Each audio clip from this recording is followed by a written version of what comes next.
Hello, good afternoon, guys. First of all, I just want to say thank you so much for watching my videos. And today is a harvest time, and all these carabaos are going to help the farmers to carry the rice from the harvester machine. Andun yung isa, oh. Yan. Resting anay sila na duwa to. Habang ang isa dito ay kinakargahan pa. Yan. So, bukay, harap! Para may lakas kang maglakad papunta doon. Oo, walo na talyo. Ara si talyo ni Bukay. Nan. Bye, Bukay. Aba, ang friend ko. Pinitinsyahan nyo gid ang friend ko ba? O, apat-apat gido. Nan. Asta dito, te, imagine mong hago sang kalabaw. Ato pang dalawa, oh. Yan. Yan yung dalawang naghihintay. Yan. Yan sila. O, inaayos para hindi magka-aberya. Ayun ang isa. Yan. So, hinihintay ang harvester na dala ng sako ng palay dito para ipahila sa kalabaw. So, imagine yan.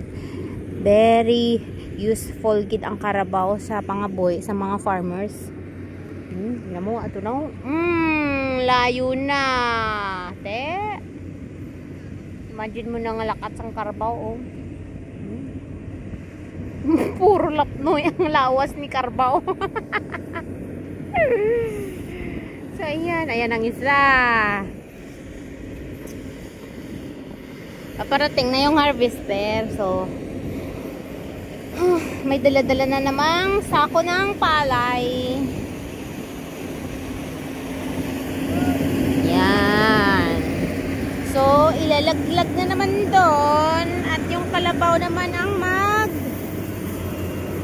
dadala ng sako ng palay doon sa taas. Elmer 11. So, ayan.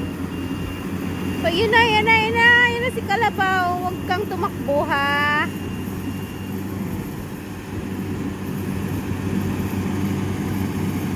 Yun, oh. Babae yung dadala, oh. Yan si Inday. May daladalang kalabaw.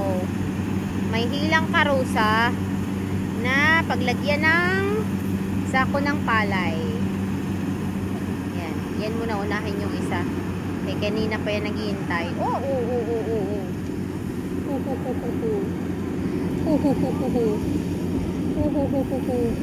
Sige, boy. Laban, boy. Ayan na siya. Ayan si Inday. Dako, nagdugang ka? Pilay mo, dako. Ayan na si Inday. Ayan si Inday. May dala-dala na iyang si Bukay. Dako. Dugang tatlo. So, this is the hard work that the farmers do. I'm so very, very proud of you for your hard work, guys.